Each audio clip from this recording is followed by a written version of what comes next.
What's going on, friends? Welcome back to Forward Progress, live here on the Forward Progress YouTube channel, part of the Hammer Betting Network and powered by Pinnacle. For those who don't know, I'm Jason. I'm here. I'm your host every single Friday for our Friday Prop Show. We got some great guests for you today. But before we get into that, guys, before we see the guests, I need you guys to do me one quick favor. Hit that like button, hit that subscribe button, share with one friend this show because we're trying to grow it and we're trying to make this a little bit larger. We've been happy what we've seen in the chat so far with you guys interacting with us back and forth. So make sure you drop your plays in the chat. Make sure you hit that subscribe button, hit that like button. Let us know what you're playing this week so we can kind of interact with you guys here. And just a quick reminder, none of this would be possible without our sponsors over at Pinnacle. Pinnacle is the world's sharpest sportsbook, available to bettors for 25 years. We love to preach line shopping on this channel. And with everyday competitive odds, Pinnacle should be one of your available outs. If you're looking to support the show and sign up to Pinnacle, make sure you use code HAMMER when signing up. Your trusted sportsbook for 25 years. Bet smart. Bet Pinnacle. Must be 19 plus in Ontario. Please play responsibly. And not available in the U.S., guys. I'm gonna bring the crew on the screen right now. Joining us right now, we have Matthew Freedman from the Fantasy Life, Jack Miller from Establish the Run, and John Laghezza from The Athletic. Guys, we got a good show for you today, and let's just jump right into it here with the Thursday night football matchup, which is where we usually like to start here. Saints lost to the Jags, and unfortunately, me and I know Matt were under bettors last night. That was pretty painful to watch in the fourth quarter there. But regardless of that and the outcome of this game here, something I want to talk about is kind of Alvin Kamara and this offense's usage of him and just this Saints offense as a whole. Because, I mean, yesterday we talked about how poor Derek Carr was throwing the ball downfield. And now, like, you have Alvin Kamara, who's being used like a workhorse. I mean, he's towards the tail end of his career. He looks pretty good. But, I mean, the biggest thing that stuck out to me about this game was that those last two drives for the Saints, they were able to march the field and they were slicing up that Jags D like butter. And it made me look at the stat here. So it's series conversion rate. So the amount of times a first down, the team is able to convert it to another first down. And it's the series conversion rate for the Saints. When starting with a pass, it's 46%. And then starting with a run, it's 46%. And then starting with a pass, it's 81%. So they're able to convert throwing the ball downfield here. But I mean, running the ball, they're not able to do anything, but they love to run the ball here. So what my question to you is what have you made of the Saints offense so far? And we'll start with Matt here. And I mean, what have you been making of Pete Carmichael's play calling duties for the Saints here? He's been the offensive coordinator there for 15 years. Is it time for a change of scenery for him? What are your thoughts on this, Matt? Yeah, I mean, the Saints offense has been pretty underwhelming so far. Like when you're relying on, Alvin Kamara is not washed, but he's like not nearly as dynamic as he used to be. And when your top weapons are Alvin Kamara and we'll say like Taysom Hill as kind of like the dynamic, like change of pace, like, oh, hey, we need a first down. Let's give the ball to Taysom Hill. And they're using Taysom Hill more as a receiver. Like when you are relying on those two guys, instead of Chris Olave, and Olave got like 15 targets yesterday. So it's not like they're relying on it, but these aren't like efficient targets. So when you're relying on those two guys instead of Olave, instead of Michael Thomas, instead of Rashid Shaheed, like I feel like you're not optimizing what it is that you're doing. So I don't know if it's time for a change because I feel like Pete Carmichael probably has like a lot of utility, just not as a play caller. Yeah, fair enough here, but more so not even a change of OC, but just a change in play calling duties here. Now, John, you brought up a stat to me earlier today about Alvin Kamara and his I guess efficiency. It's been kind of underwhelming in the passing game. Why don't you let us know what that is? Jay, can you hear me at my screen? I'm having real tech issues. Yeah. Can you hear me? I hear you. You're good. Okay, so I can't read anything off my screen. I'm going dark. But I was mentioning to you before that, yes, listen, checking down to the running back can be effective to get some first downs. You're going to hear me mention that in another second. You can't just funnel double-digit receptions and more than a dozen targets to the running back. These are known to be negative EPA plays. I was mentioning to you before, the numbers. I think Kamara is 15th in the league with 35 catches. He only has 10 first downs, and the majority of those came last night. Just way too much getting funneled through them. Jay, until you see me kind of get things under control, maybe give me a second, okay? Yeah, I got you. I gotta say for a second, John going dark. That feels like a metaphor, like that's not just symbolism. And to his point about Alvin Kamara, I mean, he has 39 targets on the year in 4 games. Like wide receivers would love to have that kind of usage.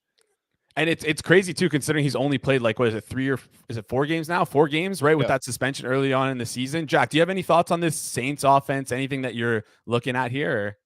Yeah, I mean, I'm mostly with the rest of you. It was Kamara's second 14 target game of the season, which is just absolutely ridiculous. They, like Matt said, they have good weapons in Olave and Rashid Shaheed and Michael Thomas.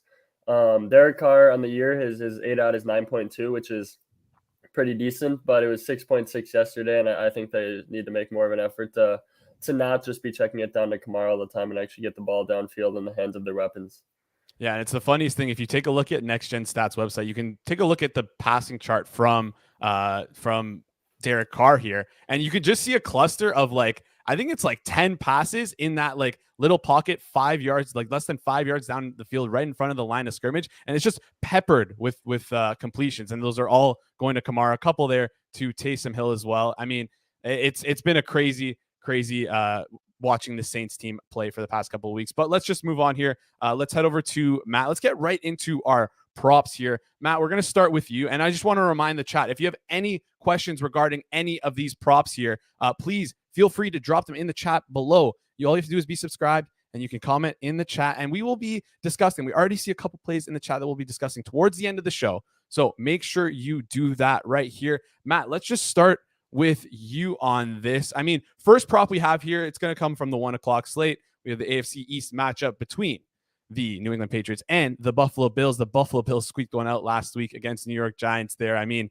there was a great tweet about Josh Allen, how he constantly plays down. Like, his curse is that he plays down to his opposing quarterback. I mean, I'm worried about that this week with him going up against Matt Jones. Not actually, but anyways, let's dive right into this prop here. Matt, you're looking at Gabe Davis for this matchup. Let us know your handicap here and what prop you like. Yeah, I like over 33.5 yards receiving for Gabe Davis. The aggregate projection in Fantasy Life for this is 50.6. I would bet it to like 38.5, maybe even a little bit more than that, to be honest. But I don't think it's going to get that high. Davis's prop of 33.5 yards, it's not just the lowest mark he's had this year. It's the lowest since last year. You know, like at no point has he had a number this low in the market. And last week, the number was 43.5, like a full 10 yards higher than what it is this week. But he had a season low 21 yards receiving. And so that resulted in his prop dropping, but it's an overreaction, like a pretty significant overreaction. As a full-time player since last year, he's played in 23 games. That's including the playoffs. He's gone over 33.5 yards 17 times. That's 73.9% of the time. So I think this is a pretty good spot for him. He has an explosive 11.4 yards per target this year. For his career, 9.4 yards per target. So he's an efficient player. He doesn't really need all that many targets to have a pretty decent chance of hitting the over. And then this year, he's averaging a respectable 5 targets per game. And I think just in general, a pretty good matchup against the Patriots. So yeah, again, I would bet this up to 38.5, maybe even a little bit more than that. Yeah, fair enough here. Just want to bring John back on into the fold here. And you're talking about Gabe Davis here, the over of 33.5 receptions, minus 115. Going to lock that in. Minus 115 is widely available across the board here, Matt. And like you said, I mean, 14.9 ADOT on the year, 446 air yards for Gabe Davis here. And he's on the field like 80-ish% of the time. So, I mean, I love this one. This is a great smash spot and a good bounce back spot for Gabe Davis here, who's, like you said, gone over this quite a few times in his career here. If let's move on to the next prop bet here, and I'm gonna look at you, Jack, and we're gonna stick with this Bills and Patriots game. We're gonna be looking towards the other side of the football here, though. We're gonna be looking at the New England Patriots, their pass catchers, and you're gonna go back to the well. You're hitting those unders on those longest receptions. I love those bets. Those are always a lot of fun to play. So tell me who you like in the New England passing game here to go under on their longest reception.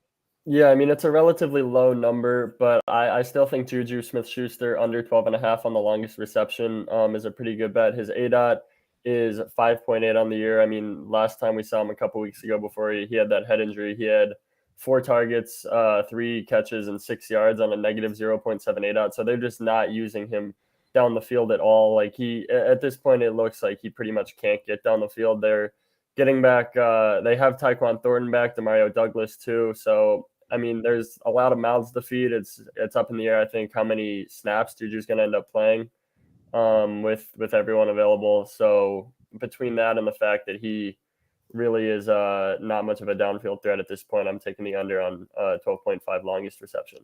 Yeah, and the market seems to be a couple books moving off the 12.5 down towards that 11.5 here. Pinnacle lined at 12.5 minus 106 towards the under. It seems to be the best price in market of legal books here. I mean, listen, if you want to get in on this, you probably want to get in on this now, because it looks like the way the market is moving, it's going to be moving towards the under on this longest reception here. And like you said, there's so many pass catchers in this New England offense, even though it's terrible. But I mean, there's just so many mouths. I don't want to say to feed, but like so many mouths fighting for scraps. I can easily see this one smashing the under of 12.5 here at minus 105.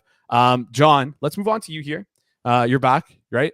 So yeah, let's take perfect. Let's take a look at the Chicago and the Las Vegas Raiders game. The battle of the backup quarterbacks here. We know that Tyson Bagent is going to be playing for the Chicago Bears. I looked around. It seems like it's still up in the air for the Raiders if it's going to be Aiden O'Connell or Brian Hoyer here, but that doesn't matter because we're looking at the Chicago Bears side in particular. Bears minus 2.5 point favorites with the unknown quarterback, which I find to be very interesting here. John, you're known for your reception ladders. Who do you like on the Bears here and why? All right, yes, we're starting with Bagent 0. My man, Tyson Bagent has been basically wholly discarded by tons of analysts, even a bunch of guys that I really respect, basing it off, I don't know, a couple of passes last week. Not enough, man. He hasn't ever practiced with the first team. You kind of threw him into the fire, which kind of goes to your point about the quarterback situation in Las Vegas. Notice, Jimmy Garoppolo leaves mid-game. They didn't go to AOC. They went to Hoyer. You go to the experience to kind of crash land the plane. So I don't want to say I don't care what I saw from Bagent, but it wasn't all terrible. First of all, this guy absolutely broke Division II college football. Absolutely broke. Last 2 years, 9,600 yards, 94 passing touchdowns over 2 seasons, right? Listen, the Bears had signed P.J. Walker. People are discarding this. Everyone says, follow the money, follow the money. They signed P.J. Walker and cut him, even though they guaranteed him money to bring Bagent on board. They believe in him. I kind of liked what I saw, believe it or not. Fields took 4 sacks on 17 dropbacks. Bagent only took 1 through 14. He was 10 of 14. I know it was 83, and he threw a rather ugly pick, which is the pass everyone seems to be focusing on. But like I said, I'm a reception guy. I don't really care. 71% completions was fine. He was also pretty effective in the play action pass, 3 for 3, and he looked very crisp doing it. I mean, it looked really good. He also kind of hyper targets the wideouts, something you and I have spoken about through the season, Jay. Mm-hmm. New quarterback means new target distribution. The Vegas D has been good from like almost any kind of statistical measure, but they really are below average in the blitz and the pressure and hurries and sacks. So I think Beach is going to get to operate, which is why Vegas is really last in snaps per splash. I should say splash per snaps, I guess. And all the zone and cover 3 is why they're bottom 10 in completions per game. Give me Darnell Mooney. He's always on the field. I got over 2.5 receptions. I had to have you double check this. Plus 135. Yep, that's good. He's only played in 3 games, and he's gotten 4 twice. So we're going to get 3 receptions at plus 135. 4 receptions at plus 360, 5 receptions at plus 925. So let's go 8-1-1, people, right? If I like to break up my ladders, use the same risk that we would, let's call it 1 unit. That's why I say 8-1-1. If you're a $10 better, it's 8-1-1. $100 better, 80-10-10. I'm all about this one. I mean, he's on the field 88% of the time in the games. He's played 3rd in team targets, 2nd in air yards, and like I said, 4 receptions in 2 of the 3 games. So I think we get the 3 receptions pretty easily. Hopefully less of a sweat than Powell put me through last week. I know that was a big sweat, but hey, he got those 3 receptions for you like you needed. So we'll take it. We'll take it and move on here. And I mean, that's a great point about the sack rate here, because PFF has done some great work about sack rate not being a function of the O-line and more so being a function of the QB itself. So maybe with a new QB coming in, we're going to see, instead of him taking those sacks that Justin Field would have taken, just dumping off the ball. And hey, maybe that's Darnell Mooney. And then on top of that, like you mentioned, potentially a Raiders D regression there. Let's move on, though, to the next game. We got a very fun matchup. And I mean, when I was looking at this slate, I noticed a lot of garbage, but then I noticed a couple really, really fun matchups. And this is one of them here. We're going to take a look at the Chargers, who are taking on the Chiefs. The Chiefs offense is an interesting one to bet on here in the props in particular, because I mean, other than Travis Kelce, where the heck is that ball going? You can spin a wheel and like that probably have a better chance of predicting where that ball is going to go on the next play than any of us right here. But good thing we're not taking the over. We're taking an under here. So Matt, you're taking a look at the under on a certain player in the passing game for the Chiefs here. So why don't you tell us a little bit about that? Yeah, looking at Kadarius Toney under 29.5 receiving yards. The projection, the aggregate projection is 26.4 at Fantasy Life. So like not all that far, but like that's based on an average instead of a median. Like the median projection would probably be around 22.5. So I still think that there's kind of some room on the under here. And I mean, Toney, like he's yet to play more than 42% of the offensive snaps in any game this year. He's not like someone that they are really incorporating into the offense. He has 4.2 targets per game. And like in general, you would think that might be enough to give him a pretty decent shot of hitting this number, but he has like the ADOT of a running back. Like his ADOT is 2.2 yards. That makes it really hard to accumulate receiving yards. Like he has 55 air yards for the year, and he's played in 6 games. He's a theoretical playmaker, but he has just 3.7 yards per target this year, 6.3 since joining the Chiefs last year. In his 10 games with the Chiefs last year, that's including the playoffs, he had more than 29.5 yards just 3 times. This year, 6 games, he's had more than that number just once. And like, here's the thing that's kind of wild. His prop of 29.5 is actually like, it's high, like in comparison to the props that he's normally had in the market. Like it's higher than all of the other numbers he's had, except for the 30.5 he had in week 1. So like, despite his performance, like the market hasn't priced him down. Like he's actually priced near his ceiling. So I think there's some pretty decent value in this number of Kadarius Toney under 29.5 yards receiving. Oh, by the way, the team just traded for Mecole Hardman, right? Like he could start to eat into Kadarius Toney's snaps. Yeah, and I there's 29.5 on the board here, but the most widely available number is the 28.5. Are you good with me locking that in? 28.5 minus 110 here. It's only 1 yard. I mean, hopefully we don't get burnt on the hook like we did 2 weeks ago. But yeah, so let's lock this in here. 28.5 under receiving yards for Kadarius Toney here. And I like that you mentioned the Mecole Hardman thing here, because I mean, like you said, like he could easily eat into that workload. And I think maybe this line is lined like this because we're seeing kind of like an uptick in the snaps here. But I mean, listen, why would they go out and trade for Mecole Hardman if they were confident in Kadarius Toney? They just wouldn't have done that, right? So, I mean, it makes a lot of sense for me here. So I like that one, locking that in. Kadarius Toney under 20.5 receiving yards, minus 110 here. Let's move on from that game, though. Let's go back to another game that's more of a privilege to watch, and we're going to take a look at the Falcons and Bucks game. Jack, you like a player here. You're obviously going back to the longest reception, the under, and we're going to take a look on the Bucks side here. Baker Mayfield looked like he kind of turned back into a pumpkin before that Cinderella story of the first 3 weeks here. Who do you like on this Bucks team to go under on their longest reception, and tell us a little bit why? Yeah, I'm going to take a minute I like the phrase theoretical playmaker to describe Kadarius Toney from Freedman. I think that's a good synopsis of his entire career so far. But my play is going to be Cade Otton under 12.5 longest reception. He's another guy with a really small ADOT. And even though he's on the field a bunch, he has just a 10.4% target share on the year. So he's not much of a target earner. The Falcons defense is nothing special against tight ends, but it's really just a bet against Otton being able to earn targets. And then when he earns targets, being able to actually get downfield and gain a significant amount of yards on those targets.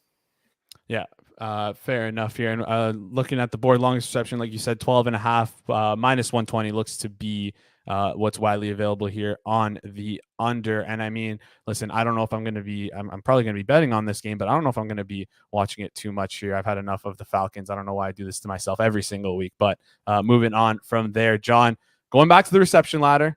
And in this one, I mentioned earlier about how many good games are on the slate. This is one of those good games here with the Ravens taking on the Detroit Lions. Ravens right now 3-point favorites at home. And it's important to note, I don't know how much this means. We don't really have much data on it, but the Ravens elected not to have a bye week after playing their game in London last week and decided to play their game, obviously, this week. They'll be playing the Detroit Lions, as I mentioned earlier. Don't know how much that's going to affect them. Thought it's worth mentioning here. But, John, you're looking at reception ladder for one of the Ravens pass catchers here. So tell us who you like here and why. This is a little bit out of character for me. I tend to bet on bad football players for whatever reason. We're going to go with Mark Andrews this time, right? People have actually heard of this guy, right? They're usually by place people like thumbing through their depth charts. All right, Mark Andrews, 4.5 receptions is at plus 100. I mean, right off the bat, that's just kind of grabbed me as, okay, I could get down with that. Remember, he missed game 1, so since week 2, since coming off the injury, second in on the team, basically across the board. Targets, receptions, target per route, team target percentage, and team air yards. Again, I mentioned 5 games, 2 times 4, 2 times 5, and 1 times 6. So it looks pretty good. He's cleared it in the majority of games. And I think, I like to focus on the defensive stuff. People say styles make fights, right? The Detroit D, they play a lot of too high shell. That number's over 28%. And they're bottom 10 in defensive EPA against the slot. Again, those two things kind of work together, right? They're going to allow you to operate underneath, which has led them to be bottom 4 in the league in both receptions and receiving yards allowed to the slot. That's 9.2 and 95. 9 catches for 95 allowed out of the slot. That's really near league worst. It's pretty bad. And Andrews has been operating out of the slot pretty effectively as well. 26 slot routes per game, 5 slot targets for more than 3 slot receptions per game. Detroit also happens to be 29th in tight end receptions allowed. And they face, check it out, Blake Bell, Noah Gray, Colby Parkinson, Noah Fant, Will Disley, McCole Pruitt, Tucker Kraft. Maybe it's not even you heard of one of these guys. Josiah DeGuerra, Luke Musgrave, Tommy Tremble, Ian Thomas, Hayden Hurst, Payne Durham, and Cade Otton. And then it was Kyle Pitts and Jonnu Smith. Those last two actually got 5 grabs apiece in the same game. My point being, Detroit, it's on purpose, right? This is a function of the defense. And that's why I've done so well with these rec ladders, Jay. Kind of, the opposing coach is like, fine. They want Andrews to have 8 grabs, and then they're going to try and tackle him, similar to the argument that Freedman was making before, right? They'll allow you to do it and then stop you right there. So we know Andrews can also target hog, so I like the 5 base even money, but I think you could easily get him up to 6 or 7 and kind of build on that progressive payout I mentioned. So give me Mark Andrews against Detroit. Plus, if it's going to be played close to 3 points, Andrews could be involved all the way through the fourth quarter. The Ravens' wideouts have been disappointing. This one kind of lines up really well for me. I wouldn't be surprised if this line closes at 5. Okay, so no reception ladder here, but you're going to lock in the full 4. Yeah, I think we just go for the 5. The pricing on the 6 and 7 is not great. I'm not saying you can't do it, but if you notice, the ones I like to build up to, dude, the third rung on the Mooney ladder is a plus 925 for a 6 reception. That is nuts. I don't know who's drawing up these lines at best 365, but you want to be on top of those things. For Andrews, it's like plus 275. Not quite worth it. I'd rather just get my money and run on that one. Yeah, fair enough here. And I'm going to lock that in over 4.5 receptions plus 100. And Matt, you wanted to have a quick comment on this one here, so I'm just going to throw to you quickly. Yeah, so this, like, Andrews is one of my fantasy favorites this week. And one thing that, to John's point, is that the Lions are without their strong safety, CJ Gardner-Johnson. Like, that's one thing that has really hurt them in defense against the tight end position specifically this year. Okay, fair. That's important to note. Injuries are always a major factor here when without CJ Gardner-Johnson. And now I'm doubling down. Sorry, that was the sound of me doubling down whenever the Oracle is backing me, man. I love it here. All right, let's get to our last prop here on the board before we turn to the comment section and answer a couple questions that are in the chat right now. Guys, reminder, if you want to drop your questions down there, we'll be covering them at the end of the show here right after this prop. So all you have to do is hit that subscribe button, hit that like button, and then drop a comment on your favorite play for this Sunday's slate of games here. Last one before we close it out. Most entertaining game on the board by far. Might be one of the most entertaining matchups of the year. We have a Sunday night football match between the Miami Dolphins and the Philadelphia Eagles. And boy, I'm incredibly excited for this one. The Eagles right now -2.5, -117-ish range over at Pinnacle. Probably looking at flirting with that -3. We'll see if it gets there throughout the week. Matt, your last prop here. You're looking at the Miami backfield, the ever so potent Miami backfield. Sounds like we're going to get Jeff Wilson back and alongside Raheem Mostert and Salvon Ahmed. And I mean, you like someone in this backfield for their rushing over. So who do you like and why? Yeah, I like Raheem Mostert over 50.5 rushing yards. The aggregate projection we have at Fantasy Life is 58.9. I would bet this up to like 54.5.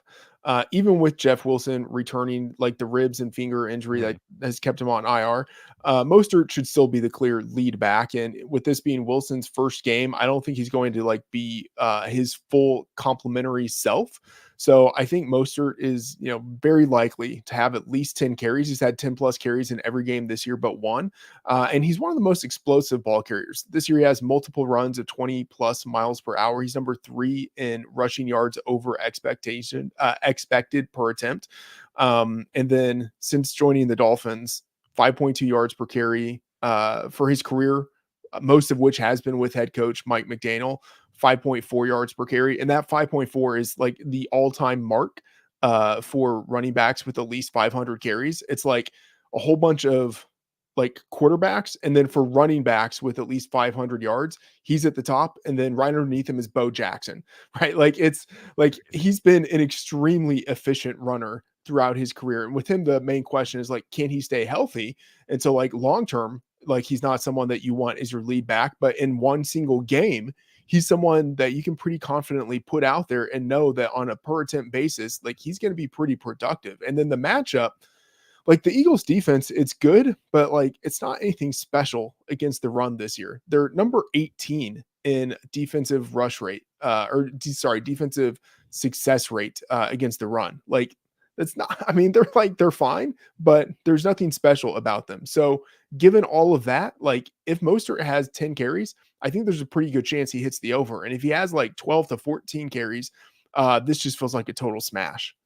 Yeah, exactly. And I mean, the way that they designed the runs there for Miami, it's just get these guys into open field with a couple of blockers downfield, and it's just off to the races. And I mean, Jeff Wilson, it's not like he profiles similar to Devon Achane here. I mean, he's completely different back. He's not really that quick back. He's more of kind of a bruiser here. So it's not like he'd be taking that sort of role. If anything, Mostert, like we saw last game, is the guy who's going to be dipping into that role here. So going to lock in Raheem Mostert. There's a rogue 49.5 out there. If you want it, guys, go play it. Going to lock in the 50.5 here over -110 here. And that just about does it for our props. Let's circle back to the comment section here. There's a couple comments with regards to some props here. First one coming from Josh. Drake London over 47.5 -120 here. Matt, let's start with you. What are your thoughts on Drake London on maybe hitting his over here of 47.5 at -120? The comment mentions that there's kind of been more of a target funnel, and that Ritter and that offense has looked a lot better in the last couple of weeks. So what are your thoughts on kind of Drake London and his over? And I guess just this entire Atlanta offense, are we seeing that uptrend, and are we going to be seeing a team that we saw kind of expected out of the gate here, or are you just staying off this? I have the projection for Drake London at 51.1. So I'm on the over, but not like massively on the over. I mean, that offense, it's so hard to anticipate week to week what they're going to do. I still feel like they want to run the ball, but they have needed to pass the ball a little bit more. And they've done it, I would say with inconsistent efficiency. So I kind of don't know in general about that offense, but for London, if I had to pick a side, I would probably go over, but like, I don't have great confidence in it. Yeah. And if you guys want to chime in here on anything else, Jack or John, you let me know. But if not, we can move on to the next prop we have in the comment. Yeah. But yeah, I think you can get it to Buccaneers secondary, for sure. I was kind of hoping Freedman was going to tell us Arthur Smith was finally capitulating to this new millennium of, NFL football, where we actually use the vertical pass, the forward pass. That's the thing that just got invented, the forward pass. We have seen them kind of chuck it a little bit. I think at the games we get there, I wanted to get to the Buccaneer defense. We hear a lot about it. They're kind of turning into one of these pass funnels, which I think, is conducive to hitting these props. Again, 25 completions a game for 247. They're also, I believe, dead last, the bottom 3 in 20-yard completions allowed. So London is getting the ball, but again, Matt is right on the target. You never want to be too excited about backing the Atlanta Falcons offense for there. Yeah, and it seems like we said there, the game script is kind of the reason why we've seen them kind of pass a little bit more here. If it's up to Arthur Smith, he'd be running the ball every single play. But let's move on there from that prop, and he likes to think of it as running through the air. I'm sure he goes somewhere and he's like, "Honey, I ran 100% of plays. Even when we throw, we're running." I love it. All right, let's move on to the next one here. Same commenter. We got Barkley over 87.5 rushing and receiving yards. I don't have a line for this one here just yet. It's -110. Sorry. So Barkley over 87.5 receiving yards. Matt, let's start with you. The over of -110. The biggest question here for the New York Giants is that O-line. I mean, they're dropping like flies left, right, center. Everyone is hurt for that team. It's going to be a tough outing, but I mean, we saw Barkley last week, even with those injuries to the offensive line, he still looked explosive. He still looked like, his old self, and he looked healthy coming off that injury. So Matt, what are your projections saying with Barkley 87.5 rushing and receiving? Yeah, so I think he said under. He's looking at the under -110. Yes. I have a slight lean to the under here. I have it 85.4. So like I'm Okay. close. I'm close to the market. I would just in general veer towards unders. But I probably wouldn't be betting this. But the point about the offensive line is incredibly spot on. Evan Neal didn't practice on Friday. He's listed as questionable, but I would be surprised. Like I'm skeptical if he plays. Andrew Thomas is out. John Michael Schmitz is out. Their left guard, Shane Lemieux, went on IR with I believe a biceps tear. Like they are just like absolutely wounded up front. And it will be hard, I think, for Saquon Barkley to consistently be getting production. And I don't know how Daniel Jones, how his likely return. I think he probably returns. He practiced every day this week and is questionable. I don't know how that factors into it, but John and Jack might have thoughts on what that could mean for Saquon. Yeah, if you guys want to, John, go ahead. Yeah, I'm probably not going on the under with Barkley just because right now it is all hands on deck. Back against the wall for the Giants, and if you're ever going to overload your marquee back to try and steal a win, now is the time. And the thing in particular I don't like where I might go, if you want to go, I'm more apt to go under Barkley rushing yards because it's, for me, I think there are more backdoors to the Giants having to abandon the run game. Barkley's one of those guys that you like the idea of going rushing plus receiving, besides the big playability, is that it kind of keeps that bet live regardless of the game script. So I don't think I would. And again, last thing is the Washington defense has not been good. One of the bigger misses by myself, I thought that might carry over. I thought I liked a lot of the young talent this year. Really a lot of bottom 10 metrics almost across the board. Running yards per game, yards per rush, yards before contact per rush, EPA per dropback, yards per reception, 20-yard completions. I mean, they have not been sturdy on defense. So I would probably avoid the under just because he had 28 touches last week. Like that's not really what I want to mess with. He's the only explosive player on the Giants right now. Yeah, Jack, you want to chime in here on maybe the rush of 63.5. That's the line right now for rushing yards, and then rushing and receiving 87.5 here. Yeah, we have it projected as slightly over both lines, but I think on the mean versus median difference, it would basically be a no bet. So I'm with these guys that I'm not really touching either of the Barkley lines. Yeah, and if you really like that one, you might be better off waiting towards game time because I could probably see this line creep up a little bit more here as you get closer to Sunday. I think I don't see any more comments with props, so like that seems like that's it for us. That's just about it, guys. Thank you so much for everyone for tuning in, guys. We really appreciate it. We love doing the show every single week here, and if you love watching the show, make sure you hit that like button, hit that subscribe button, drop a comment on your favorite prop bet for the games for the Sunday slate here, and a reminder to everyone on this channel, live at 11 p.m. Eastern, we'll have Rapazzola going live for the pizza buffet, where he goes through the entire NFL betting board Sunday morning, breaking down his favorite bets pregame that are still available on the board. The most important thing there, they're still available on the board. So if you're kind of lacking, you feel like your bets are a little light for that week, you can always hop on with Rapazzola, check it out, and bet live with him there. And then at 8 p.m. Eastern on Sunday, we have our Forward Progress flagship show with Clive Bigsby and Rapazzola, going through all of the Week 8 games, looking at the opening lines and kind of trying to get you guys some good CLV there. I know I got some good CLV on the Jacksonville and New Orleans under, but I mean, the CLV really, anyways, it's always a good show. It always gets you prepped for the week ahead. So make sure you check out that show. So for myself, for John, for Jack, for Matt, this has been Forward Progress right here on the Hammer Betting Network, powered by Pinnacle. Guys, good luck on your bets this weekend. We'll see you next week.